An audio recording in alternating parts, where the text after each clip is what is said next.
Ladies and gentlemen, another crow's nest for your delicate sensibilities. We are here to explain ourselves, aren't we, Veeq7, aka Veeq7? Hi, we'll do some fraudulent reporting, I guess. We'll report on some this is stuff. a news broadcast coming to you live, except not really, because this is pre-recorded, but... Yes. You know, it sounds slick to say coming to you live. So what's been going on? I guess we can just do our typical general catch-up. The month of April has indeed come in. We talked about March Madness, I believe, in the last episode, or if it wasn't that one, it would have been the 6th one. But either way, we did cover it before, and we're continuing it on. And so things are happening, man. I had a bit of downtime, so I don't exactly remember what I did, but I know I did some Antikythera stuff today. I know we did some CMBW stuff yesterday, right? Yeah, I think so. You're right. Because it was yesterday and maybe a little bit the day before you hopped into one of my Discord developer sessions, which you can catch yourself if you join the Discord server, which a link to which will be in the description. Got our shout out nice and quick today. But yeah. So, well, I think that's it, right? For the catch up. Yeah, probably.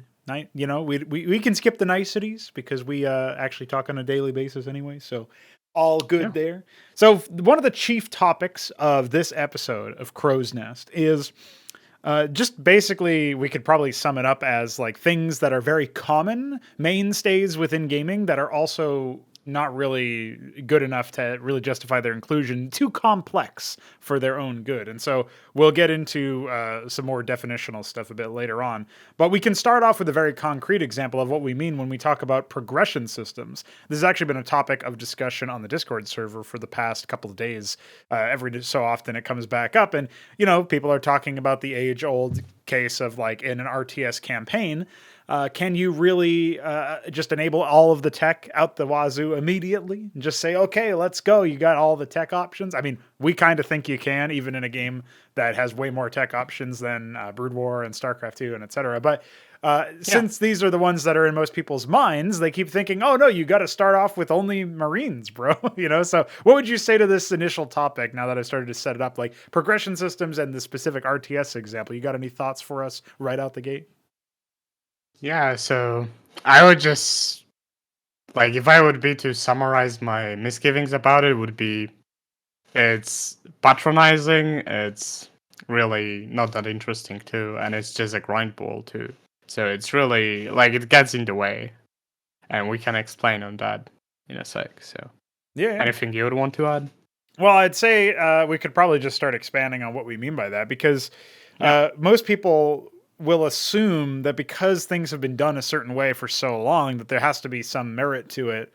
And it's just a common mistake people make to never like imagine out, sort of like try to color outside the lines, as the analogy goes, where you're trying to think outside the box, right? You're trying to think about like, okay, what is everybody doing that's actually a mistake, that if you didn't do this and instead did the other thing or a different thing in this pattern, then you would be good. You'd be actually giving yourself an advantage over those products. And that's exactly kind of what we think about, right? It's like we're thinking about this RTS progression thing, and do you really need to only start off with a couple of units? Is that actually necessary? Or a point that you made earlier today, actually, would the RTS tech tree just be like symptomatically, if you can scale through it naturally and not feel overwhelmed by choice paralysis or whatever? Wouldn't that just be a sign of a good and well-founded RTS tech tree? Wouldn't that be the sign of a well-paced game to begin with? Wouldn't that be the ideal world? And then you don't have to have these restrictions because it just kind of feels natural that you progress through it as you learn. Now, obviously, there is going to be an information barrier. We don't contest that. But wouldn't the better way of exploring it actually be to be able to explore it, right? And that's where the patronizing argument comes in. It's not very, you're not really entrusting the player with a lot of responsibility if you're thinking that the only thing they can handle at this stage of the game is building, Marines and medics or whatever in the Wings of Liberty opening macro mission. Because of course they start you off in a micro mission, so they're actually starting you off not playing the game anyway. And then after that, you're thrust into this macro mission where it's very bare bones, because really all you have is like bunkers, barracks, and 2 units out of them. You don't even have use most of the stuff. So yeah, well, I mean, you literally don't have access to, like, I want to say you probably have access to like 5% or 10% of the units, of the actual combat units in the whole game that you get at the end. And it's like, and it takes so long. This is where the grind part comes in, right? It takes so long to scale up to the point where you do have the full thing, that by that point the game is almost over and you haven't really been able to experience what it means to play as that race. And that's the really crazy thing. So, you know, we've sort of covered a lot of ground in that initial explication, but what do you think then? Like, why is it so obvious to us that it's just better to have more, if not all, of the tech available? Because, like, again, we talk about this idea before. It's like, it's easy to think, oh, this is just basic, and you take it for granted. But a lot of people haven't thought about this, and a lot of people haven't experienced this, right? Well, what I would say is like more generalized to other genres too, is when I start a game, I just want to get soaked in. I want to explore the game. I want to have those options presented to me. So, like, I don't want the game to patronize me and tutorialize me step by step what I can use and why I would use it. I would want to explore it myself. I would want the game also to be simple enough for it to be possible. That way, I can explore the depth of that game, depth that the game can present, and I think that's like way more engaging as a player if I'm able to do that myself and I'm not patronized. I'm treated like a thinking person and like actually like the game actually respecting my intelligence. And that way, like, if the game is too complicated for that to happen, that's probably also the game's flaw. Because if it has to have super complicated stuff to make up the depth, that probably means the game actually doesn't have much depth, and it's just like information barriering you. And well, there can be a lot of depth to the way that you interact with these systems. Like, you look at Brood War and you look at how many stupid bugs are there that allow you to like glitch workers through and vultures and burrowed units past obstacles and stuff, for example. It's like all these like really weird behaviors where you lay a spider mine and you decollide the vulture through mineral fields that are placed somewhere on the map. And it's like, okay, I guess that's a mechanic, but it's kind of wacky and it's not really something. That's like the negative part of the complexity, is that it just creates this thing that is completely unintuitive, counterintuitive, really. Is like, and it's also inconsistent, right? Like, exactly. It's not like a founding mechanic of the game which you interact with consistently. It's just something. It's just like a gimmick that you find for one thing and one thing only, and it's really like it adds complexity in a way that is not actually pleasant to interact with, I would say. Yeah. I mean, there's always the idea that, like, you know, since Brood War is the best RTS game that we've ever had hitherto, it's easy to think, again, sort of like my preamble before, that it's doing a lot of things really well. It's doing a few things well, but a lot of the things that it achieves were totally accidental. Like, you can't even program deliberately the way that units fail in calculating their paths when you're talking about like dragoons and other units that have the busted, emulated root motion that makes it so that they move at different speeds depending on which part of the animation they're in. And that in turn causes this cascading effect. Like, that is a bug, right? We can all understand that that's a bug. You can't deliberately legislate that in your game. Like, Blizzard definitely didn't do it deliberately. So it's very funny because it seems like Brood War, what makes Brood War good is all the errors that it has. Like, if you look at pathfinding, for example, which I also mentioned in the server recently, it seems like the errors of pathfinding are actually what make the pathfinding good, because it adds more skill expression to the game. It adds more it adds an organic, like, diminishing returns of controlling a big army, right? And it adds a lot of things that are useful to the game design. And if you just remove them without thinking, like StarCraft 2 did, you actually lose a lot of that, right? Well, you do. I think StarCraft 2's case is that it basically, what I always see about pathfinding in RTS games is that they will add these very heavy-handed extra layers of automation to the way that the units path around. And so in StarCraft 2, that was obviously the clumping behavior that they had for all the units. I've heard this described as flocking, there's all the technical terms, but ultimately it's just when you order units to move, they don't really preserve their previous formations the way that you found them. They will just sort of clump up naturally, and they have all the push priority stuff, and obviously the collision sizes are very small, which allows you to have all the visual clipping, especially when you factor in skins. So the game becomes even less readable. But even looking beyond that to just how the units behave pathfinding wise, it's very interconnected with all the other systems, which is why I mentioned readability, but it's also just fundamentally doing something I don't really want it to do. It's taking a choice away from me, where if I wanted to clump up, then I think having the rule where if you can collapse the formation by clicking within it, that's probably fine, right? That's sort of the default that we get from Brood War. However, Brood War has a different layer of heavy-handed, you can't call it deliberate automation, it's just a bug, where the units will often spin out and not do anything correctly and move to the opposite end of the map or whatever. And it's like, great, yeah, this is exactly what I wanted. So basically, my units either disobey me in Brood War, or they clump up when I don't want them to in StarCraft 2.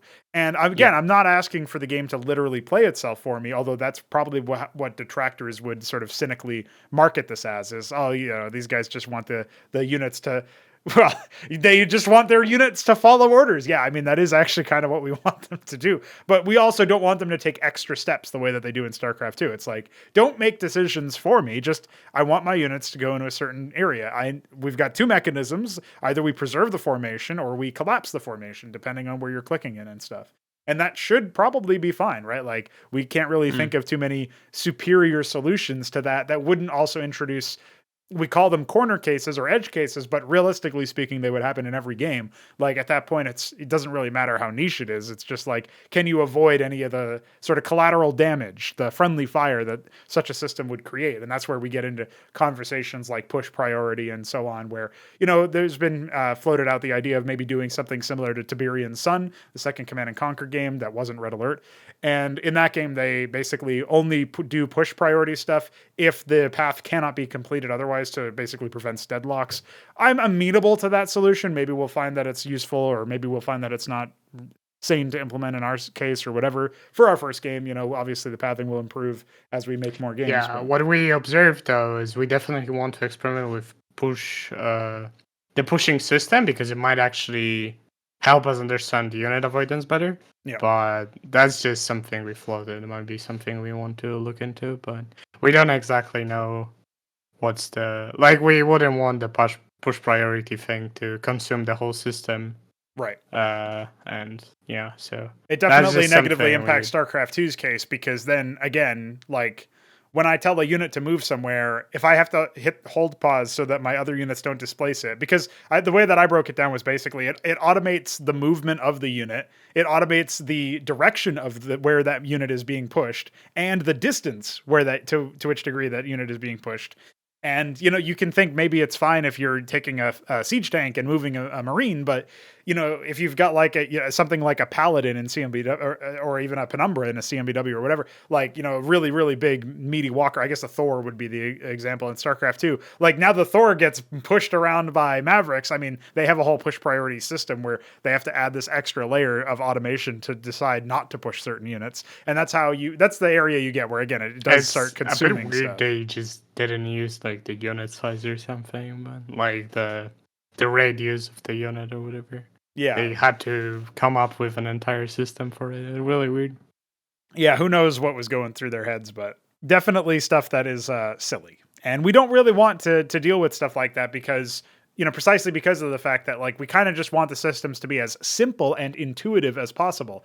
When we talked with Reagan Burns on this show, one of the things we did talk about in that interview, in the conversations playlist, is the idea of, you can have simple rules, and out of that can fall a bunch of complex ideas and interactions, and that's where your game can have depth, right? And so maybe instead of complex ideas, we would say deep ideas, because like the infrastructure around it is just like, here's some basic principles, and like sometimes you'll experiment with some crazy stuff that's has a lot of like complexity associated with it, but at the same time you also probably just want to be like, okay, well, here's the simple stuff though. And like the simple stuff is how weapons work or whatever. Like, I know that we have gone back and forth on armor penetration and armor values from a stats point of view and from a balancing point of view. But it's inarguably so much simpler than, weapons dealing percentage damage depending on damage type or weapon type, and having all this Yeah, you like don't hard want to be counterbalance Warcraft 3, for numbers. example. Or It's StarCraft 2, really where the bad. Immortal does like double damage to some units, right? It's like crazy. Yeah. It doesn't make any sense. So it's just like all these numbers become super nebulous, and it only gets compounded because they have upgrades. So there's a lot of like compounding things that just make the game, it makes the game more complicated because you have to understand all these different breakpoints at all of these different balance points. But it's not really like, you're not really making an interesting decision about them, right? So that's where all of that comes into play. Yeah. So in terms of the simplicity making up deep design, I remember also that was something that Jonathan Blow observed when he made Braid. That actually making simple puzzles with deep ideas in them is way more preferable than making complex puzzles.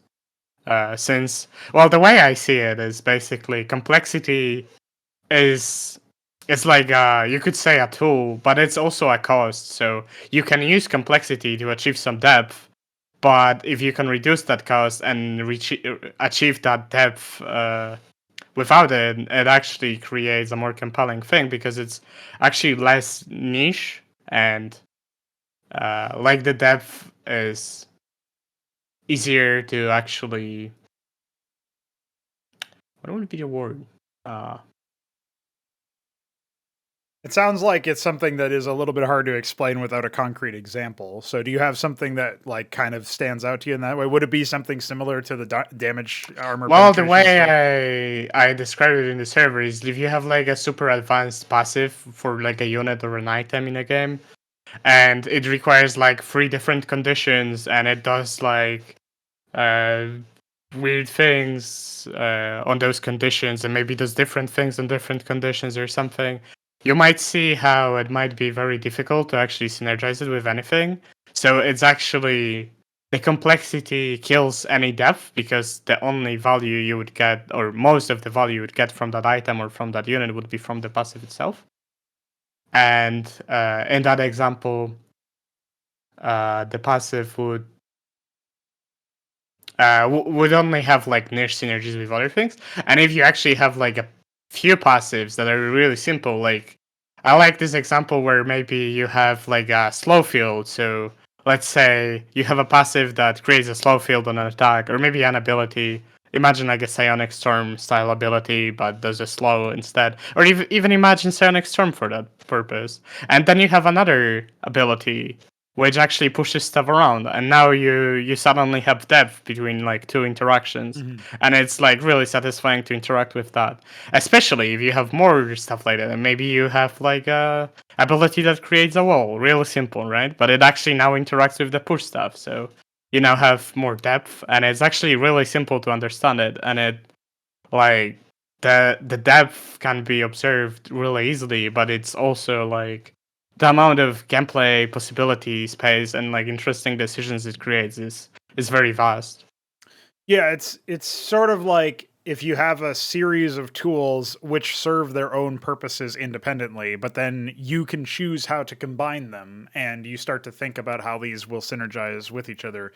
That part of the strategy crafting is really satisfying in a game that actually allows for that instead of legislating it for you. So actually, this is very much related to like the progression system of unlocking new units throughout an RTS campaign or what have you, because the same sort of thing is there where it's like, well, in this game, in this particular map, I just don't want the player to have too many choices. Ergo, as a developer, I'm going to legislate that they don't. Whereas the more natural thing to do would be if you don't want the player using like really late game tech or something, you might just limit the resources as opposed to the available tech. And as a result, they just can't feasibly get to the point where they have enough, secondary resources to get up to the tech, right? So we're thinking StarCraft terms, it would be Vespene gas. I don't have enough Vespene gas to tech up. okay, well, I guess I'll stick to tier 1 then. And you know, you can still sacrifice a bunch of stuff to tech up and maybe even still win that way, but you have to really earn it, and it probably wouldn't be super optimal anyway. And on the top of that, that will still teach you something about the game, and that will still be valuable education on the behalf of the player. And it's all done and achieved through the designer simply changing what tools the player has at their disposal on the map itself, as opposed to restricting access deliberately, like globally. It's more like soft restrictions, right? It's more like saying, well, you don't really have a great amount of, you know, sustained resource production for this particular thing. If you really want to use this, then you probably are going to get limited mileage out of it. Or, you know, again, it's not going to be super efficient as a way to win. And yeah, I run the risk, really right? like the thing that you said that you can actually learn from it, because like, Yeah. since you keep the rule set consistent, you don't have any gimmicks within the tech tree. It's not like you disable something or Yeah. you change some cause or whatever. You actually still have tangible lessons where you might like learn that if you don't have enough gas income, you might not want to do like this gas tier up thing at some timing, and maybe you would want to instead experiment with something else, right? It's actually like the advantage of having a consistent rule set is that you actually get to learn stuff, and like this is transitionable between missions and between multiplayer to some extent. Sure. So I mean, I just think about like the main thing that I come away with that conversation about RTS progression and stuff thinking is like, you know, some people have said, you know, sometimes the story can even determine it. But for the most part, like stories are, you're this task force sent to do this task. And it's like, am I really going to hamper my task force by not allowing them to take like, you know, all of the tech necessary or whatever? Like maybe there's a case you could make for it from a story perspective, because, you know, your gameplay perspective is, oh, players aren't going to learn fast enough, or, oh, players are, you know, maybe going to be overwhelmed, or, you know, maybe a more mundane thing would simply be like this. I want this map to be more about like early tier stuff. Again, you can achieve that much more naturally. And like the reason why I drew a comparison to this example is it's just like the complex example. It's like, okay, I'm going to have this really complex behavior that only works when, you know, it works in this way specifically when combined with this other thing. And that's the example you were giving about like a really overcomplicated item that has all these conditions or whatever. Or a unit behavior in this case. And it's like, okay, well, now I have this unit behavior and it's really complicated, but if I wanted it to say do more damage to slowed targets or pushed targets or whatever, then like, doesn't that naturally happen anyway? Because maybe I then make the effect field last longer so that it can do more damage. And then if you keep pushing units or slowing units, then they will stay in the field for longer. That's the natural way to increase the efficacy of the behavior. And thinking that it's just going to be magically fine for you to decide, nah, I'm just going to like force the synergy, right? Like that's the enforced synergy bit where, you know, oh, this thing works really well if this condition is met, but only other units can meet this condition, and so it becomes a lot sillier. Or even if it's within the same unit's kit, it can still feel somewhat contrived. Like, I know this is something that we recently-ish implemented. I'm still not really sold on like the Mine Tyrant getting a refund for the energy cost of mind control, or of tyranny now, on stunned targets, even though it can also do the stunning. But at the very least, it's self-sufficient. It's not reliant on a forced synergy with other units. It's like, I can still do this setup myself with the same unit. It doesn't have to be this silly thing where, you know, it only unlocks this part of the ability and this mechanism and this feature if combined with another unit that you're then like further incentivized to get. It's kind of like adjacent to the hard counter mentality of like, well, for this outcome, I need to build this unit and only this unit. Like no other unit can really help me here or whatever. And that also feels really lame in a game that's technically like RTS games are about this. The strategic part is your unit composition and like, you know, obviously when you move out and like what parts of the map control you take and stuff. But a lot of it is about like what comp are you building? And if it's so limited anyway, the idea that you're on top of going to have a relatively limited tech tree like Brood War, that you cap out at tier, at strength at around like 9-10 minutes in terms of the tiers. Like, you can deploy battle cruisers that fast or fucking defilers or whatever. And it's crazy. Like maybe that's a little bit more on the rare side for that early, but it still is possible. And the idea that you can get to that point so quickly does constrain your amount of choices. And then, I need science vessels to deal with defilers because otherwise they'll just plague me forever. And so I have to irradiate them, and the irradiate is a point and click one hit kill guaranteed. It's like, okay. So actually, something that I just thought of is that actually upgrades are just needless complexity because they actually lock units behind price wall before they can actually unlock their identity. So if you had this like unit about slowing or whatever that synergies with other unit, now you have this additional complexity of, I have to first research the upgrade to even use this. Well, it can go even deeper than that because, like, as long as you have +1, like one additional ground weapon upgrade as Protoss over the Zerg Carapace upgrade, your Zealots can 2-hit Zerglings. It's like, what an insane breakpoint that like changes a feature of like that specific thing. Now, some people will point to this and think, wow, isn't that so amazing that Blizzard like accounted for this deliberately? Spoiler, that might have just been a happy accident. But even beyond that, it's like, okay, say you can give them all the credit in the world. It's still this silly thing that only occurs if like some invisible choices also happened earlier. Technically, it's an expense. Yeah, it's not even a there's counterplay. But like, there's no visual tell on the unit. You have to like click on the unit to figure it out. And once they make the initial purchase, it can never get undone, right? It's just permanent. So yeah, and it's also permanent in the sense that it's global. So it's not like you have to apply it to a unit. It's like, all your units now forever will have more damage or more armor. And it's also just like, why do we need to govern unit strengths based on that? Like, again, why do I need to research siege mode if that's the defining characteristic of the siege tank? It doesn't make any sense. Now, sometimes this gets addressed, but like technically in StarCraft 2, I'm pretty sure that they come with that researched for them. You don't have to bother with it. But like, that's actually, funnily enough, a thing that they simplified in the campaign of Wings of Liberty, or probably all the campaigns, you actually only do tiered upgrades. You never do like researches for like, Raven Energy or, Stimpack or something. Like you never do that. It's just they give you all the abilities by default. There's also like a parallel progression system that you can do too, but it's just like, okay, sure. Like you guys were so close. You figured it out. You can you don't have to research Stimpack because it's a core part of the Marine. Who wants to do that? But by the way, you still have to do it. That's not true in Wings of Liberty because you have to first buy the thing, right? On the ship. Yeah, you'd never research it in game, is what I'm saying. It's permanent. Yeah, sure. But I would say that this progression system of you having to customize your units is actually pretty toxic to the depth of the game because the identity of the unit will drastically change depending on which upgrade you have actually done, and like Myrian in StarCraft 2 is not really that great of a unit without like Stimpack or whatever. And then combat shields, Yeah, and then like Vulture without Spider Mines, for example, would be pretty bad. And I know that was a thing too. Mm-hmm. So, no, actually, it always had Spider Mines. It just had an upgrade that allowed you to train them, I think.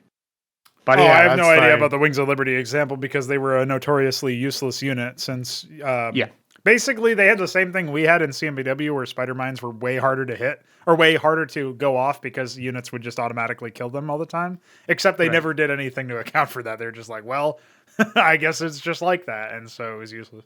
I do think, by the way, as an aside, my plan for the Vulture Spider Mine, everybody's been talking about for a little bit now, like, oh yeah, your Vulture just goes into the mineral line and then you lose.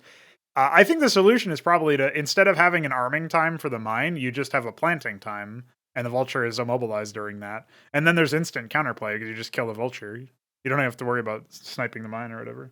And then if you want to do it offensively, then you have to like bring an Anseal for protection or healing for sustain or whatever, right? Or some other distraction. I remember I told you about this after watching BBT that we should have 3-second arm time on the Vulture and 3-second on the Spider Mine. Yeah. But having that entirely on the Vulture could also work. Well, it doesn't make sense to split them. I mean, the whole idea is that, like, oh, I don't know if I should attack the mine or the Vulture, but, like, if I attack the Vulture, then the mine goes off. Just making it so that the mine doesn't spawn. And spawns burrowed, but doesn't spawn until the timer is over is the obvious fix, I think. We just have to implement it in such a I way that doesn't mean, break like everything. just having a burrow animation could make sense, right? What does that For mean? visual too. Like when you spawn a spider mine, it would burrow, like visually. It always burrows visually, though. Yeah. Okay. Well, if that's the case, then Yeah, like it sinks into the ground and makes the sound. yeah. Yeah, that's been the case forever. That's since Yeah, but would that 1998. also be the case in the revision? Well, it would probably just you'd hear the sound and maybe it would play the animation. I don't know, but the point is that it would Well, it would anyways, be laid. You know, so the idea I had was that it would just spawn and burrowed because you wouldn't really need the. Maybe you could still get away with it. It's just like, oh, I did all of the time to play this mine or plant this mine and it still got sniped. So that can feel pretty stupid if that's the case and you didn't bring any detection, but you still got the mine plant off. So that's the only thing I would be concerned about. Other than that, it's probably fine. I do think though that outside of that, it's like I mean, even as silly as that aside is, we're just like tangentially talking about how we might fix a perceived imbalance or like poor interactivity. That's still like we're thinking about the idea that like what if we like this is a complex interaction that's probably overcomplicated, right? It's like here's this interaction where the vulture plants the mine. The vulture is like then free to stay on top of the mine for a prolonged period of time to block it from being force targeted, and then like the mine itself has a really long arming time, and then it will unburrow and blow stuff up, right? It's like, okay, Yeah. I guess this is like, you know, there's like a lot of stuff going on. What if we just make it so that it always works this way instead? And like we are Yeah, I feel simplifying like it, but it even helps. like just the fact that you make it a channel is a simplification itself because Yes. there are a lot of other things that are already channels. So there's consistency, and you already expect it to work a certain way, right? Yeah, I mean, ideally, we need like a remodel of the vulture so we can have an animation going. And then I was also talking with maybe it was Solstice, maybe it was just on a stream or something. I was talking about how we should definitely have like the mines, if they are present, be visible on the vulture itself, so that you can see how many they Yeah, have. yeah, right. There's like all these really obvious things that would like you'd think Blizzard themselves would have done but didn't do. So great. But Oh, beyond by the that, way, I had a thought when you mentioned a while ago in this recording that you said like the synergistic stuff with like we were talking about depth and like there are synergies between units. And the interesting part that I wanted to add to it, I just forgot, is that what makes it really deep and compelling is that the enemies also interact with that depth. So if you, for example, have this like pushing and slowing behavior, the enemy could also have walls or pushing or something, right? And they could actually prevent you from doing whatever you want to do. So they could have I like a find unit blink ability or something to relocate or that too. whatever. Yeah. Yeah, I think that adds to the depth and doesn't introduce unnecessary complexity. So I think that's really something to strive for. I think a lot of it can be summed up as the hard counter mentality. It's like, do you want, you know, units to have like all of these exceptions, all these conditions for their behaviors to work properly?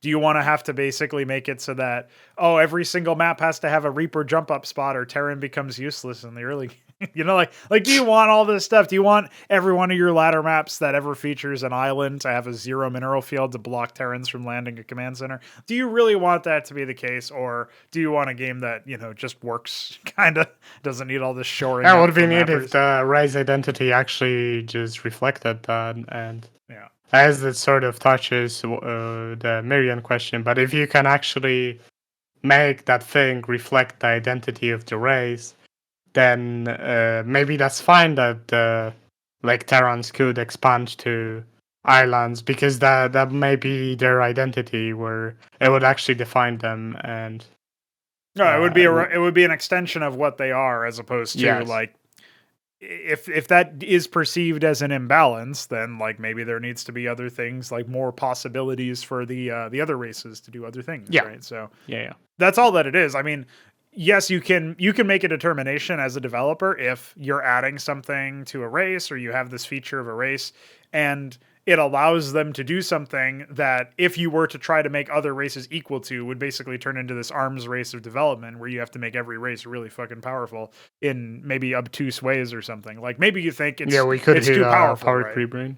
Yeah, it could turn into a power creep. It could turn into that sort of thing where it's like, oh, this is too silly and too strong to be able to island expand. If that's the case in your game state, then you got to rethink about how you're going to do it. But preferably not in a way that requires every map ever made to account for it for the design flaw, right? Like preferably you just fix the design flaw is sort of what I'm getting at. But that's the hard counter mentality. It's like, okay, well, if it's just unfair if this thing can be allowed to be in the game, so we'll like prohibit it, or it's like you need to find a way to deal with this unit, so just deal more damage to armored units if you have this other unit. And it's like it's just silly. It's if you just have a simple system, there's an argument to be made for having something as simple as possible. Obviously, like you said, you can achieve certain things using complexity, like the comparison between a system with HP and armor but no armor pen or something to that effect, versus a system like what we have in CMBW where you have HP, armor, and armor pen. I think that you get a lot of things for having all three of those. But you obviously have said before, Veeq, that you would imagine a system that would work better with only two of them. The main thing is like you have to decide what you're comfortable with in that front. Like how simple are you actually willing to go? Because like you could maybe argue that two resources is needlessly complex, but we obviously think that complexity adds interesting decisions and interesting depth, right? And so there's a point where it's like I don't want to come across as like, oh yeah, anything that you can describe as complex is like, we don't want to make it synonymous with something negative. Like we're not saying it's a mistake to be complicated. It's just like, you obviously don't want to be overcomplicated. Like there's a certain amount of interactions between the mechanics and interactions between the systems that is required for deep gameplay to happen at all. But what we're basically saying is modern games just go way too fucking far with it. I think the way I would summarize it is that complexity is basically a cost, and you have to be willing to manage that cost because it's not worth it for high complexity to just get like low depth return. Yeah. But it is very worth it for like a low price of complexity get a lot of depth. So if something is if you conclude that something is adding a lot of depth to your game and it's not super complicated, then it's probably an alright decision, right? And that's somewhat for you to determine as a dev, but like as a game designer. But I think you just have to be aware of the fact that you are actually having this complexity price, and like the way we've been like the first principal thing that we have done over the years is just try to keep stuff consistent. That's like the easiest rule of thumb. If you can make things more consistent, it usually ends up better. So yeah, well, also something that we've noticed a lot recently is like if you actually have reads for stuff, that helps a lot too. And most games don't have that, even in the age of like StarCraft 2. I guess like the one thing that they did do somewhat recently is they added like a red laser sight to the Cyclone when it has an upgrade, but like most of the time you don't have that, right? Like I guess Zealots move faster when they have their leg upgrade, but other than that, it's like Zerglings have wings. They have the wings, but they also move faster. But like that's it, it's like okay, well, Stalkers don't look any different when they have Blink, and the Adepts have their own like bouncing attack upgrade or something. Like all these cases, like these are cases where we just fundamentally disagree with the inclusion of upgrades to begin with. But if you're going to include them, definitely have a read for them. And then like it just doesn't make sense that most units in most games do not have anything. Visual reads are definitely, that's just like free depth because you're reducing complexity essentially for free. Yeah, I mean, you're giving a clear message to the player that this is different now, in some capacity. So like in the case of, we have a unit in CMBW called the Madrigal, and it has a form switch, and currently there's no visual difference. There's an animation for when it's switching, but there's no visual difference between the two modes. When we remodel that and make it so that it has an animation that it actually transforms into, like that will be a significant improvement to the unit, inarguably, because you'll actually be able to say, oh, it makes sense. Like it's actually different, right? It's like the phalanx in siege mode. If there was no visual difference between tank mode and siege mode, that would obviously be imagine. a awful fucking situation, right? And so like that's the obvious counter example. So now we compare that to the Madrigal. It's not as impactful as that, but it can be depending on what it is. And so if you see that going on, it's like, okay, that should tell you something, right? That should give you some indication of what the deal is. So yeah, I don't know. There's things like that I feel like obviously we've identified we can make improvements on in our mod project, and we're taking these lessons home for writing them down and stuff, committing them to memory for our own games. And the read thing is like, I feel like I shouldn't even have to say, it's kind of like talking about how like games should have voice acting. You know what I mean? Yeah. Yeah, it's like, yeah, obviously, like you might as well just say like games should have effort put into them. But I feel like I have to say the read thing because most games don't have it. So just another thing to keep in mind, I guess. It's like at this point there are so many things that we don't even think about, and they are just so obviously like upgrades to the formula or whatever, and it's just overlooked by other devs. Right. Well, don't you think also that like, I mean, I just view hard counters as also very patronizing, and that was another component of what we talked about when we were talking about overly complicated systems. It's like, yeah, okay, well, if I have to be told basically how the game operates with a really over-detailed, over-complicated tutorial sequence and so on, like, isn't that just stupid? Like, you're both not accepting, like, you're not really doing the right thing with your game design, and you're also on top of it, like, feeling pressured into really over-explaining everything anyway. So now I'm like jaded because I've been talked down to for an entire extended tutorial sequence and, acted like I've never used a mouse and keyboard before often. And then on top of it, I have to deal with this system that's overcomplicated to begin with, right? It's like, I don't know, man. As a game designer, I am finding it very hard to actually enjoy games these days. So that might be something I've got to get checked out. You know what I mean? It's pretty difficult to write home about most of the experiences you have. Now, sometimes you get like these neat, like little indie gems or whatever, but especially from the mainstream games and everything I'm seeing about like modern game development for things like RTS games is just it's like sending me the opposite red flag signals that I actually want, right? Yeah. Well, I think patronization is just like the way, like the thing that you mentioned with like over aggressive tutorialization is that I think that's just a symptom, and it's basically a bandage fix for having an overcomplicated game.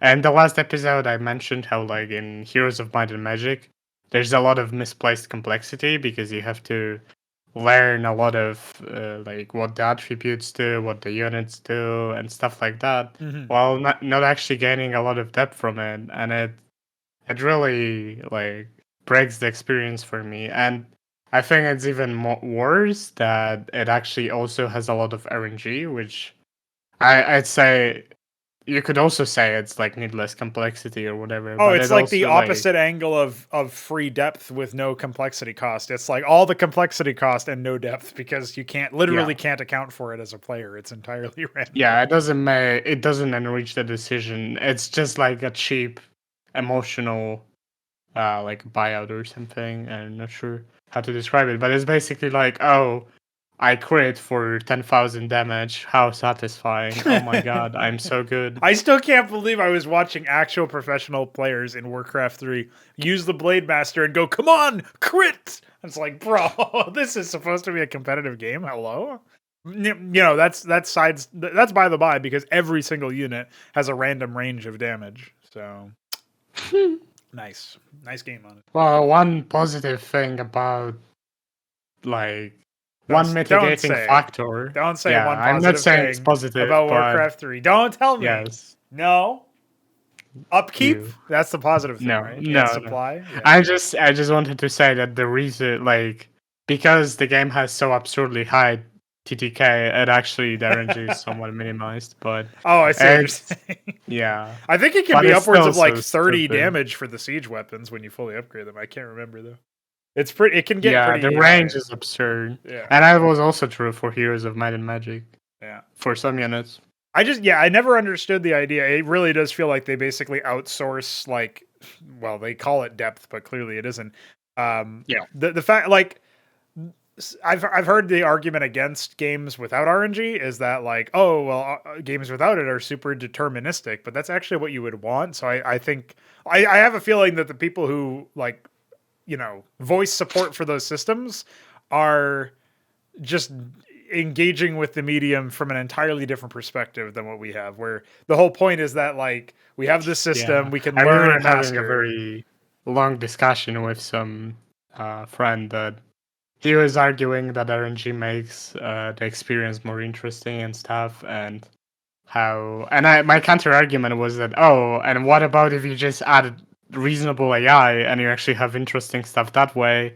And his cop out was that doing AI is too expensive. So yeah, but Dude, I'm just looking forward to when the tutorial involves you getting contained by an enemy who just is like trying to eat lunch while he fights you or something. that dude, by the way, he was trying to convince me that AI is like too imperformant to run, while I actually done AI for CMBW, like Yeah. micro AI and like Yeah. overhauling a bunch of stuff. So I actually know by first-hand experience that it's not too expensive. And that guy was still trying to convince me, Yeah, it's even just though like he had no something. background. Yeah, it's just something that people have put into their minds as like coping mechanisms by other people who either are enthusiasts for these kinds of games and really want to like pity the developers or whatever. These poor developers. If you don't buy the microtransactions, how will they eat? Yeah. How about no? That's not actually how it works. So silly. But yeah, I guess we've pretty much covered the central topic of today's episode. Unless there's more things to say about like the progression side. I guess we kind of glossed over the RTS part of that, but Well, I would say for non-RTS games, actually, I feel like progression systems are really just cop outs, and like it seems like they are added for the sake of needless complexity, where like you get increasing numbers but don't actually get more depth. So actually, really, really cool how all the topics intertwine here and how we come full circle here. But it's just like it doesn't make sense for most games to have progression systems, but they still do. And I think Volatile said that in the server that it's actually really toxic, and I do agree. I think it's toxic that most games have progression systems for no reason. And I understand that like you would want to pace the player and like all the information, but I would just say the solution is first don't have a very overcomplicated game with no depth, and second of all just pace it well. Like just have a well-paced tech tree in the RTS example, and well-paced like acquisition of items or whatever in like an RPG or something, or like uh roguelike or whatever. So yeah. yeah, I don't know. It's kind of interesting because I know Iskatumesk planned a tutorial for Apex X, his ARPG project. And one of the things that I think he was going to do is basically have a sequence of these like flashback memories or whatever that you have, or I think he called Mm. them first visions or something. And basically the idea was like, you would be told that like you might hear a dialogue event that it goes off where like a mentor of yours remarks on your remarkable uh, agility and ability to, climb or something, right? And so then it's like, that's like a jumping and movement tutorial basically, but it's not really like press these buttons. It's just like here's a sequence of things you can do to like make the memory be true, right? To be true to form in that. And that's how you like just organically sort of learn it, I guess. Obviously it's not as organic as literally just learning it in the middle of a level, but it's also like a maybe a middle ground that works properly for this example because, in an RTS, you have the benefit of like the control scheme is very simplified.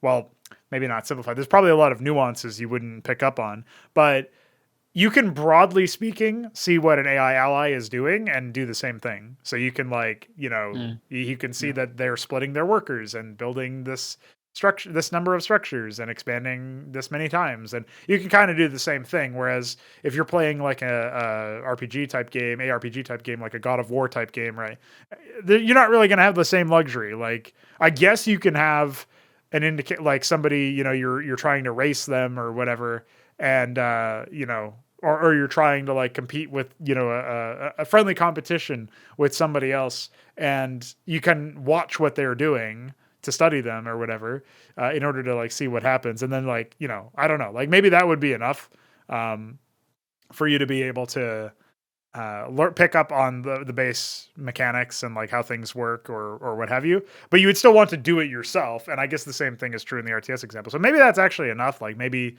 you can construct a system where you might need to, like, if someone never played the game, you might need to allow, like, maybe just some menu with controls or something. But it's like first time guide or something. But I don't think, like, as long as you know those, if the game is paced well and is made with thought and is designed well, I think you wouldn't, like, in that scenario, you wouldn't have many issues with learning the game, because like part of actually playing the game is learning. It's not like you will fully learn the game ever, and that's true for I think most games outside of like tic-tac-toe or something. It's just like there's always something more to learn, something to explore, and that's like the process, and you shouldn't be patronized during that process. Did you know you can play tic-tac-toe in CSGO? Yeah. It's on Inferno, right? Yeah, Counter-Strike has more than one game in it. I guess technically it has 3 games because there's a soccer ball in Dust 2. So there you go. Yeah. Another thing I was thinking is that you mentioned God of War, and that reminded me that it sucks, that it's horrible, that everybody should be understanding that this is not a game you should try to. Did I even talk about God of War in this show? I forget. I think I did, because I was explaining how it was. I couldn't get longer than an hour in without rage quitting. So.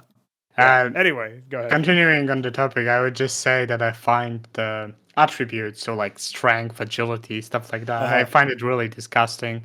I think it's actually like antithesis to good design, and it's basically adding a lot of complexity, and it's just hidden. It has hidden impact too. You don't exactly know what 5 strength means. You just know that a lot of strength means a lot of punch or whatever. But it's so dumb. And then also another thing that I find disgusting is like those items that give you like 5%. 3% poison resistance. Yeah.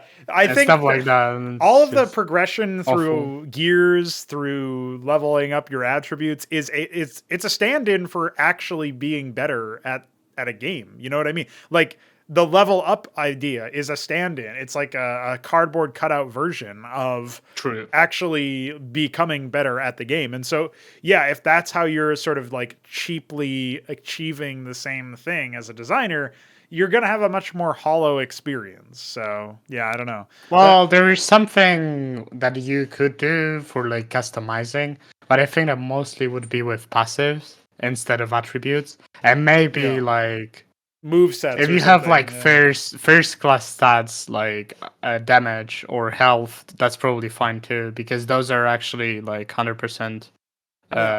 Like they are clearly defined as something like as a hard fight, right? It's not like it's influencing 10 times, like 10 different other things in like some hidden way, and it's just like way less dumb. Your health and your I don't know, like what would damage, what would other be basic attributes, speed, stuff like that. I guess it would be movement speed. Like I would imagine damage and range would be based on items, but like or equipment, right? Sure. But like, I mean, you could probably have like in a game like that, maybe you have a ring that gives you +1.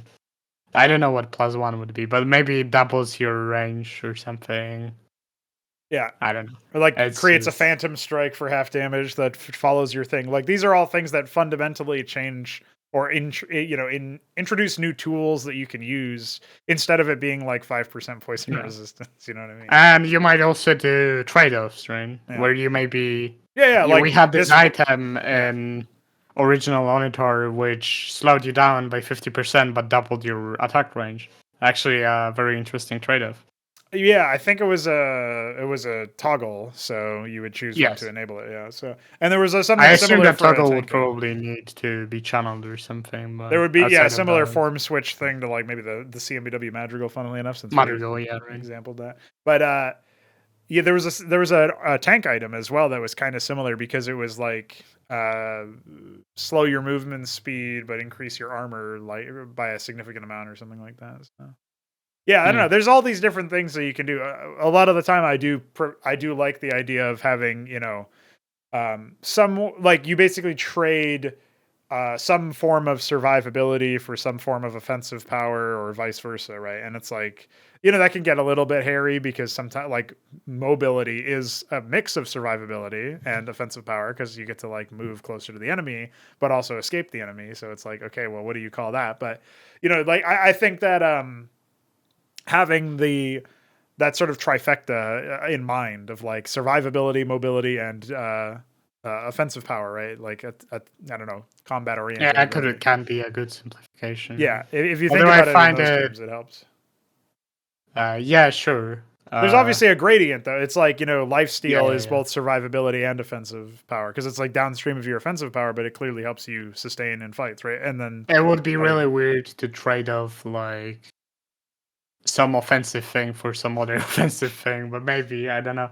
But it's kind of like what the Madrigal does, where it has multi-target, right, versus single. Like it depends on what you want. Yeah, they're specialized. Basically, I think it's really good to just think from first principles and actually think of those first class stats as they are, because that can actually allow you to imagine the actual effect.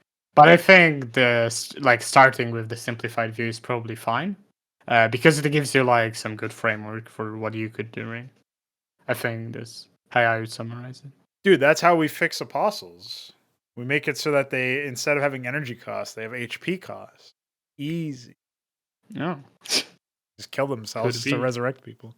No, I have no idea if that's gonna happen, but that's just I was thinking about like trade-offs and stuff, like how you do. Yeah, I think it can be useful as a framework for how to conceptualize some of the stuff and what to do, right? Like where to go in your design if you have this like problem where you have like reclamation from apostles and in general is kind of a problem right now in CMBW, right? It's something else that we want to attack. And like it's kind of hard to focus all of your efforts in that when you're dealing with modding because you just have a bunch of bugs that aren't really under your control and are really arduous to fix. Like so many things that broke recently.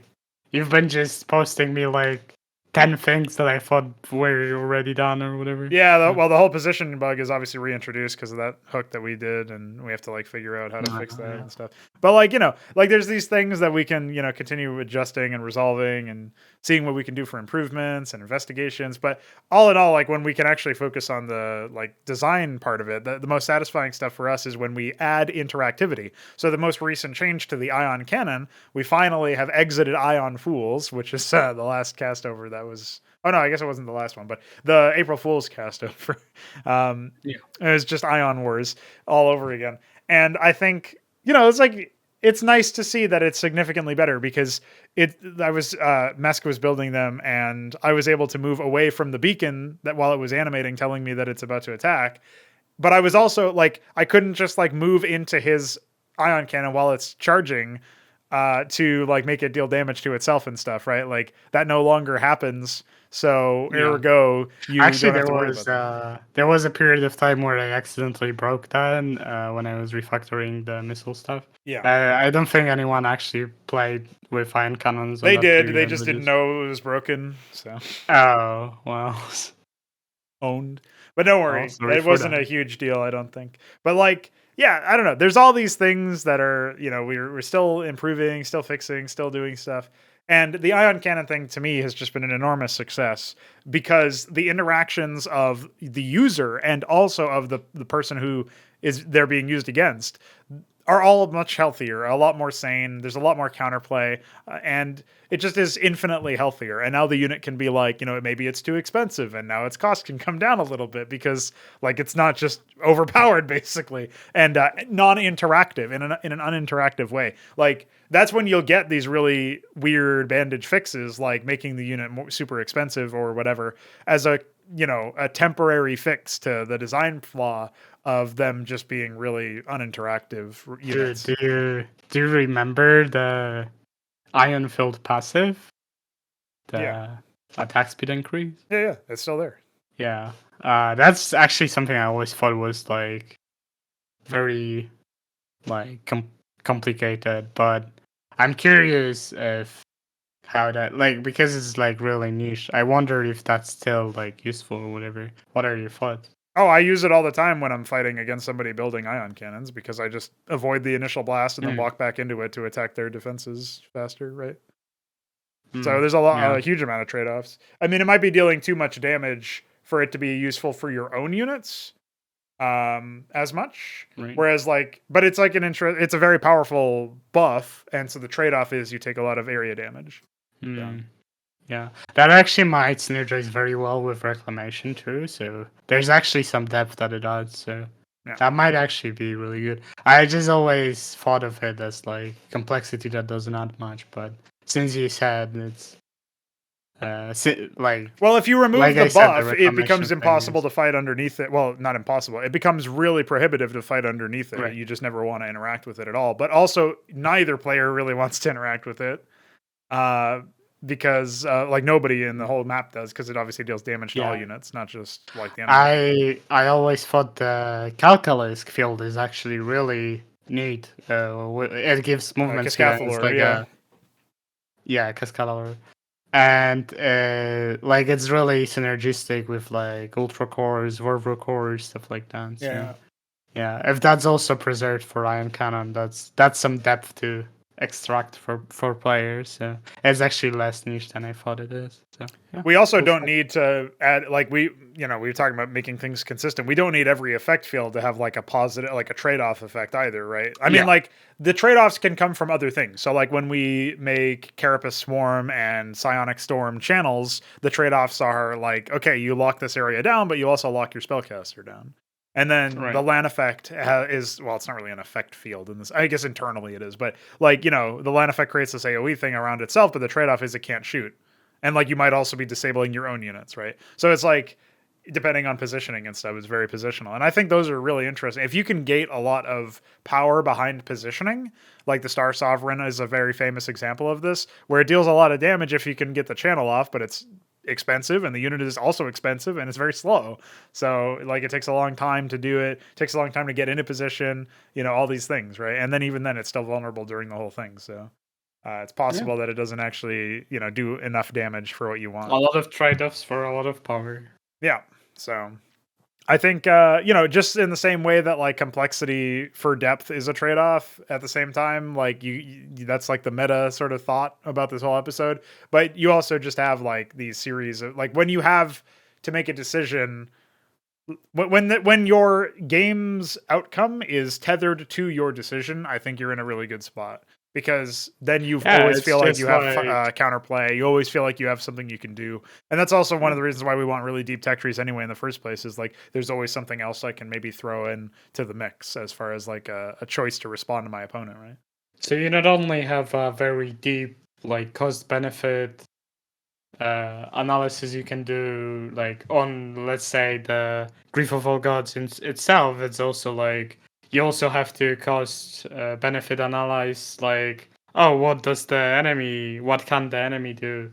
Can he push my Star Sovereign into my units, or can I maybe push it to his units, or it's just you have to think of all those things, and not having complexity on each of it actually helps a lot, because then you can more accurately evaluate what's actually happening on the screen, and it's really important for your game to be readable. So I think that's a good thing. Absolutely. So, are we at that point where we do answer Chad questions? Yeah. All right. Well, the first one is actually related to ion cannons, so we're going right into it, which is pretty good. Of course, these Chad questions are brought to you by the people who are donating to us, supporting us via the coffee link in the description of this here podcast. So if you're interested in adding your name to the list, asking us questions for us to remark upon, then go ahead and do that now, and we very much appreciate it. Without further ado, let's head on over to Keyan's question. Keyan asks, basically, for us to explain the No Frauds Club's vision of static defense, and if they will be different from that of the default RTS formula, or even of CMBW, how will they be different? So I guess the first thing that I'll ask you, Veeq, is like, how do you feel about the way that static defense has evolved in CMBW? Because obviously we've revised the Ion Cannon recently. I have the find it Sentinel way fix, more right? interesting that it's basically a set of tools that you pick from. Like, my biggest issue with it right now is that you don't like. It seems like, for example, Sentinel seems to be like this all-round unit. And what would be better, I think, is if the Sentinel was, for example, split into a few versions where one is this like penetrating shot AoE thing against infantry, and the other one is maybe like a single target specialized one or whatever. But right now it feels like maybe they are a bit overloaded. That you're, although I can't really say that about Matrix because Matrix is specialized at infantry, might actually be overcosted compared to Sentinels. I'm not sure.